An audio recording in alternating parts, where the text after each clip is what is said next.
네, 안녕하세요.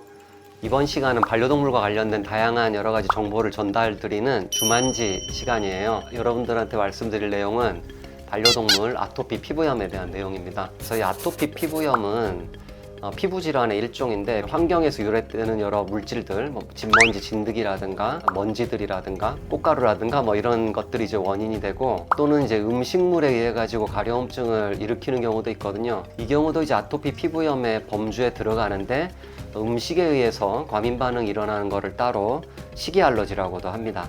2개 정도의 연구가 있는데, 그 연구에 의하면은 1살 이전에 식이 알러지로 인한 증상이 발견될 확률이 한 40에서 50% 정도 된다고 해요. 그렇기 때문에 이제 어렸을 때 좀 다발하고, 첫 증상을 보이는 연령이 6개월에서 한 3년 사이, 3살까지 첫 증상을 보인다라는 거죠. 그래서 주로 어렸을 때 첫 증상을 보이는 그런 문제를 이야기하게 됩니다. 그러면은 증상은 어떤 게 있느냐? 그 증상에는 이제 소양증이잖아요. 가려움증, 귀라든가 입 주위, 눈 주위, 그리고 발가락 끝에 이제 발끝이 되는 거고, 그리고 이제 접는 부위, 몸통 중에 이제 접히는 부위가 있잖아요. 그 부위들을 긁는 건데, 한쪽만 긁는 게 아니라 양측성으로, 그래서 양쪽으로 긁어야 돼요. 그렇다면은 이제 식이 알러지가 발견이 됐습니다. 그러면은 여러 가지 해야 될 것들이 있는데, 첫 번째는 음식에 대한 부분을 좀 바꿔줘야 되고, 두 번째는 일부 영양제가 이런 증상들을 좀 완화시키는 데 도움을 줄 수도 있습니다. 그래서 음식이다 그러면은 기존에 먹지 않았던 무언가를 먹이는 방법, 그거를 이제 그 노블 프로틴을 적용한다라고 하거든요. 그래서 노블이라는 말은 이제 새롭다라는 얘기고, 기존에 먹이지 않았던 육류를 먹인다라는 개념이 이제 첫 번째 개념입니다.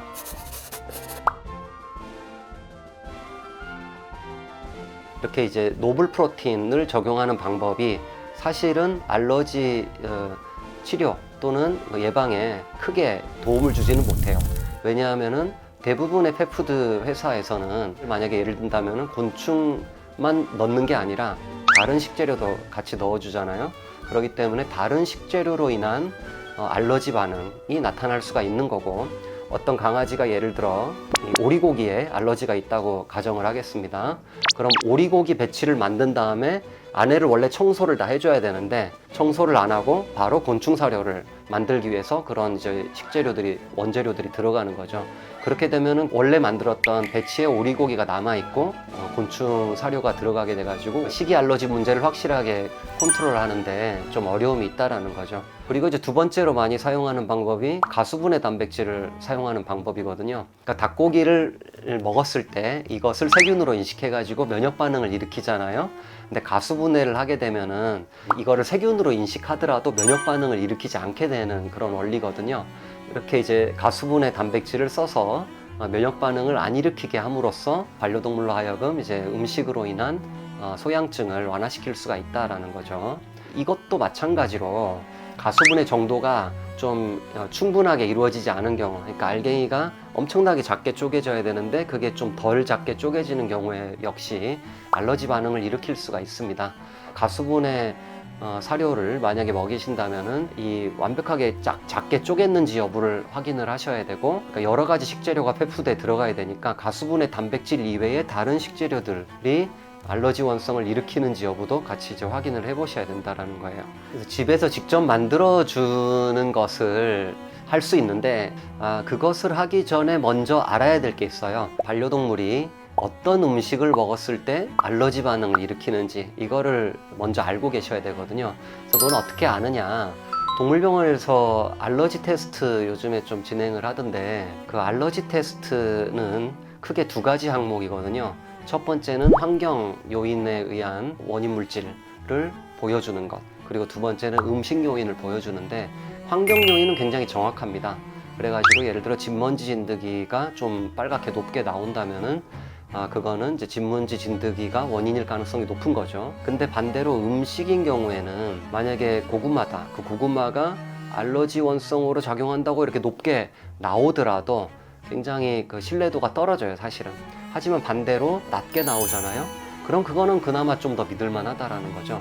하지만은 그게 또 완벽하지 않기 때문에 낮게 나오더라도 알러지 반응을 일으킬 수는 있어요. 그래서 제일 정확한 거는 사실 내가 좀 먹여봐야 된다는 거죠. 그 다음에 해야 될 게 이제 이거를 장기간 급여를 해야 되니까 영양 균형을 맞춰야 될 거 아니에요. 그 음식만 가지고 충분하게 제공해 줄 수 없는 그런 영양소들이 있겠죠. 그 영양소들을 별도로 또 보충을 해줘야 됩니다. 이거는 좀 이제 어려운 문제니까 다음에 기회 되면은 뭐 영양 균형에 대해서는 다시 말씀드리도록 하겠습니다. 영양제로도 그 아토피 피부염 또는 이제 식이 알러지에 도움을 줄 수 있는 방법이 있는데요. 가장 연구가 많이 된 거는 두 가지입니다. 그러니까 첫 번째는 오메가3 지방산이고 두 번째는 이제 유산균이거든요. 프로바이오틱스. 오메가3 같은 경우에는 주된 역할이 항염작용 그리고 항산화 작용이 있는데 주로 이제 항염작용이 있습니다. 그래서 식이 알러지는 소양증을 일으키고 이게 염증 반응을 일으키기 때문에 염증을 완화시켜주는 그런 기능을 가지고 있는 오메가3 지방산이 도움이 되겠습니다. 그 일부 유산균주, 그러니까 일부 이제 프로바이오틱스 균주들이 아토피 피부염을 좀 완화시켜줬다는 그런 일부 연구들도 있거든요. 그런 균주들을 쓰시면은 또 이제 식이 알러지 관리에 좀 더 도움을 줄 수 있겠습니다.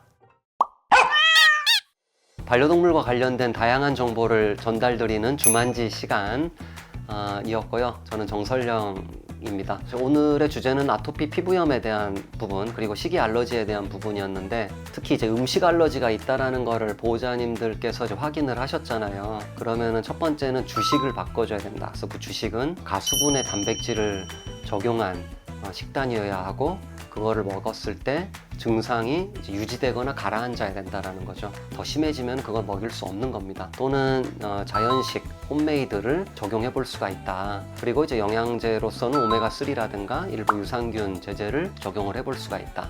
물론 이제 아토피 피부염이 발생하면은 당연히 동물병원 내원하셔가지고 그 정도를 파악한 다음에 약물 치료 여부를 판단을 해야 되거든요.